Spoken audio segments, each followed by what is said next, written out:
তার মেয়ের থেকে কম বয়সী র্যাঙ্ক পাওয়া মেয়েদের কে সে সেক্সুয়ালি অ্যাবিউজ করেছে। আমি আপনি যে মিলিটারির কথা বললেন যে মিলিটারি থেকে কেন আইকেবি কে নেওয়া হয়নি কিংবা এফিশিয়েন্ট অফিসারদেরকে কেন নেওয়া হয়নি, আমাদের ভাই ধারণা নেই যে মিলিটারির কি অবস্থা। এগুলো আমি বলতে চাই না, তারপরেও একটু বলা দরকার। আপনার আপনি একটা ভিডিও শেয়ার করেছেন যে একটা ব্রিগেডিয়ার যদি ডাকাতিতে মানে পার্টিসিপেট করে, ব্রিগেডিয়ার তাও আবার ইউনিফর্ম পরে, ইউনিফর্ম পরে, ইট ইজ জাস্ট আমি কালকে যখন স্বামী আমাকে ফোন করে বলল ঘটনাটা, আমি তো মানে এটা কি মানে সর্বনাশ। একটা এয়ারফোর্সের একজন অফিসার সৈনিকের থেকে 90,000 টাকা ঘুষ খাবে। আমি বলতে চাচ্ছি না, কারণ আমি নাম টাম নাই বলি, এগুলো বলাটা ঠিক না। এখন দেখেন, এটা হচ্ছে কি একদিক করাপশনের দিক, অন্য দিক দেখেন যে কোন লেভেলের।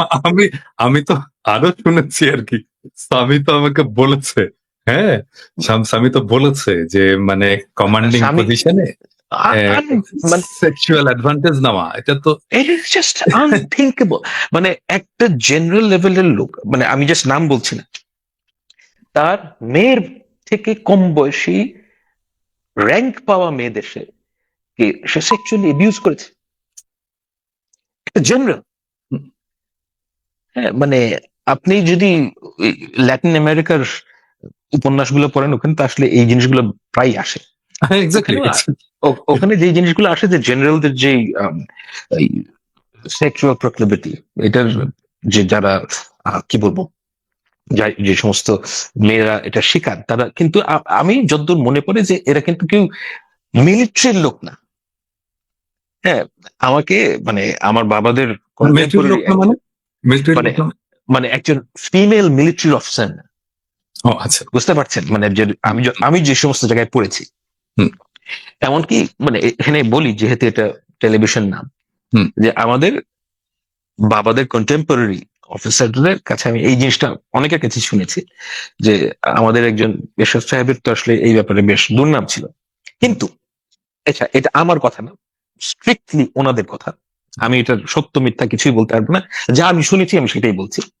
যে তারা একটা কথা বলতেন যে এরশাদ সাহেব কিন্তু কখনোই কোনো মিলিটারি অফিসারের ওয়াইফদের সাথে কখনোই কোনো অ্যাডভান্সমেন্টের দিকে যাননি, রাইট?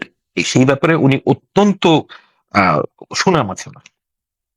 হ্যাঁ, এখানে দেখেন, আর আমাদের দেশের এখনকার জেনারেলরা ফোর্সের এগুলো বলা খুব ডিফিকাল্ট।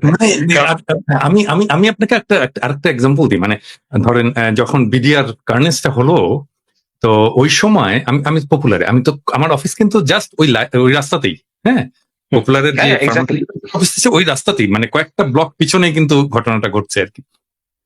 তো যখন এই সমস্ত ডেড বডি গুলো বেরোচ্ছে, ইয়ে হচ্ছে এবং সমস্ত স্টোরি গুলো বেরিয়ে আসছে, ওই সময় আমাদের HR ম্যানেজার ছিল এক্স আর্মি অফিসার, একজন এক্স মেজর আর কি, খুব ভালো ছেলে। এখন এখন এখন হংকং এ থাকে বোধহয়, এখন স্ট্যান্ডার্ড চার্টারে কাজ করে। তো ও আমাকে বলছে সে যে স্যার, আপনি জানেন যে একজন আর্মি অফিসার সে কোন জিনিসটাকে সবচেয়ে বেশি ইয়ে করে প্রোটেক্ট করতে চায়, সেটা হচ্ছে যে ডিগনিটি, মহিলাদের ডিগনিটি, আর্মি অফিসারদের ডিগনিটি, আর্মি অফিসারদের ওয়াইফদের ডিগনিটি। এইটা তার কাছে 1 নাম্বার প্রায়োরিটি। হ্যাঁ, এবং আপনি কখনো আমাকে বলতে যে আপনি কখনোই দেখবেন না যে আর্মি অফিসারের ওয়াইফকে কোনোভাবে অসম্মানিত করেছে কেউ, সেটা একজন আর্মি অফিসার মেনে নেবে, কখনোই মেনে নেবে। এবং সেইটা ছিল, এটা বেশি দিন আগের কথা না, 2008 সালের ঘটনা। হ্যাঁ, if you can't protect your wife, how would you protect the country? মানে এটা একটা অবাস্তব বিষয় না? এবং মানে এই ভ্যালুস গুলো, এবং জাস্ট 16 বছরের মধ্যে